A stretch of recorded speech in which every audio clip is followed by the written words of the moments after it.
আমি এখন কথা বলছি একজন বাংলাদেশের একজন জ্যেষ্ঠ নাগরিকের সঙ্গে মিস্টার হাসান আলী। কেমন আছেন ভাই? আপনি ভালো আছি। ভালো আছেন?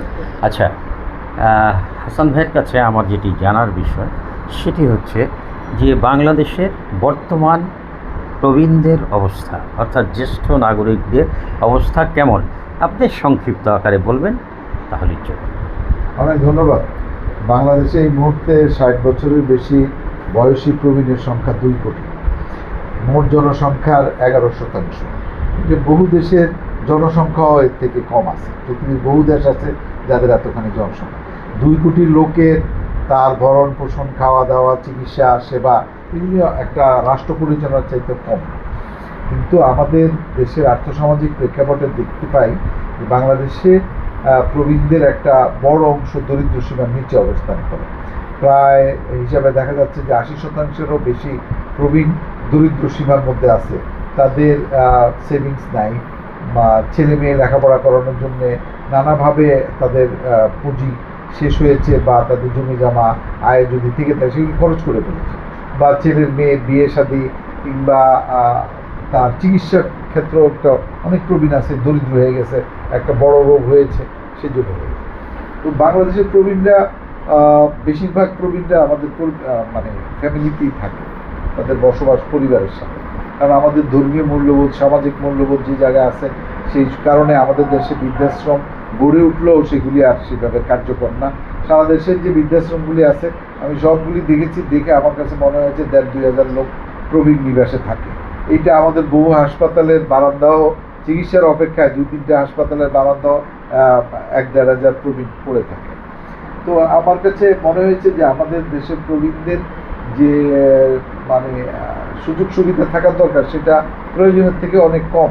মাত্র 60 লাখ লোক 600 টাকা করে এখন এই বছর থেকে আমরা বয়স্ক ভাতা পাই। তো মানে প্রত্যেক প্রবীণেরই মাসে বলতে গেলে গড়ে 2,000, 2,500, 3,000 টাকার ওষুধ লাগে। তো সেই অর্থে তারা চিকিৎসা অনেক পিছানো, এবং বড় যে 4-5টা রোগ আছে, হৃদরোগ, কিডনির, হার্টের, লিভারের, এবং এইসব যে রোগ, ডায়াবেটিস, এইসব রোগের, উচ্চ রক্তচাপ, এই ধরনের রোগের একটা মানে অসংক্রামক ব্যাধির একটা দীর্ঘ সময় ধরে চিকিৎসা নিতে হয়। তো আমাদের প্রবীণদের এই চিকিৎসা ব্যয় বহন করা এটা আসলে খুবই কষ্টের। আমার কাছে যেটা খুব মনে হচ্ছে যে আমাদের কয়েক দফায় আমাদের প্রবীণদেরকে দেখার দরকার, এটা আমি পরামর্শ আকারে বলবো। আমাদের যেরকম প্রত্যেক মানে প্রায় 2 কোটি প্রবীণের মধ্যে 60 লাখ প্রবীণ এখন 600 টাকা করে পায়। এইটা আমার কাছে মনে হয়েছে এটা বাড়ায়া অন্তত 2,000 টাকা করা উচিত। 2,000 টাকা করলে তবু আমাদের দেশে নিজেদের আয় ব্যয়ের কথা চিন্তা করে আমরা 5-10 হাজার টাকা দাবি করতে পারি না, কিন্তু 2,000 টাকা হলে আমাদের প্রবীণরা একটা মর্যাদা সম্পন্ন অবস্থায় যেতে পারে। জিনিসপত্রের দাম বেশি, সব কিছু মিলে এইটা একটা ব্যাপার।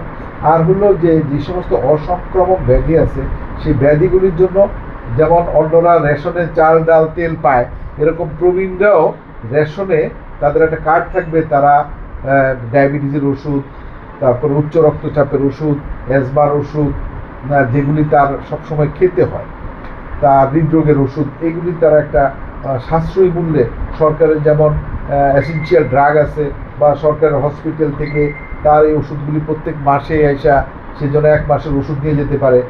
এই রকম ব্যবস্থা অন্তত সাশ্রয়ী মূল্যে হোক, কেউ ফ্রি পাইতে পারে, কারো হয়তো এটা হওয়া উচিত।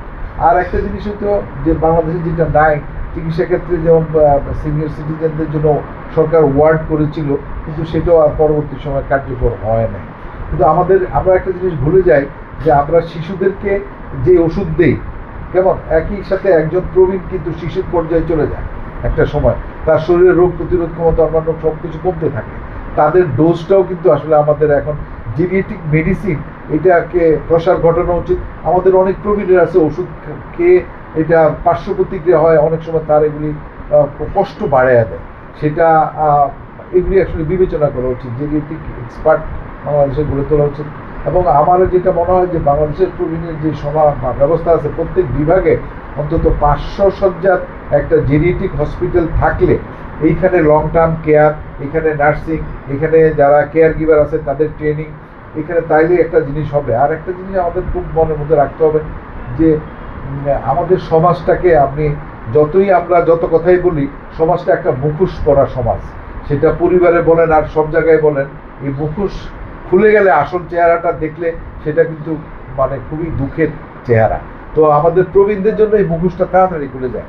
সে তার ছেলে মেয়ে আত্মীয় স্বজন সবাই যখন পর হয়ে যায়, সবাই কাছের থেকে বাইরে যায়, তখন একটা অবহেলার শিকার হয়, নির্যাতনের শিকার হয়। তো সেই জন্য সরকারের একটা বড় দায়িত্ব, সামাজিক দায়িত্ব, সংগঠনগুলির দায়িত্ব, কোথায় কত প্রবীণ আছে না আছে, তারা কে কোন অবস্থায় আছে, তাদেরকে কেমন চিকিৎসা করা উচিত বা নিরাপত্তা দেওয়া উচিত, তারা ছেলে মেয়ের দ্বারা নিগৃহীত হয় কিনা, আত্মীয় স্বজন দ্বারা নিগৃহীত হয় কিনা, এবং যে একটা স্মৃতি ক্ষয়জনিত একটা রোগ আছে আলঝেইমার্সটা ধেয়ে আসতেছে দেশের দিকে, সেটা আমাদের প্রবীণরা অনেক সময় মসজিদ থেকে নামাজ পড়ে বাইরে যায়, হারিয়ে যায়, আসতে পারছে না।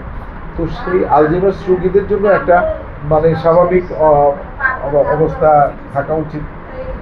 এবং আমি মনে করতেছি যে আমাদের প্রবীণদেরকে একটা স্বাভাবিক জীবনে আনার জন্য আমাদের সম্মিলিত উদ্যোগ দরকার, রাষ্ট্র, পরিবার, সমাজ, সবাই।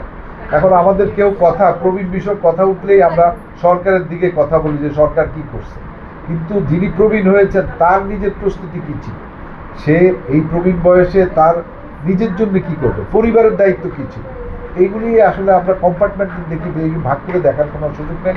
আমাদের সবাই মিলে আগালে, সবাই মিলে চেষ্টা করলে প্রবীণ জীবনটা সুখকর, শান্তিপূর্ণ, স্বস্তিদায়ক হবে।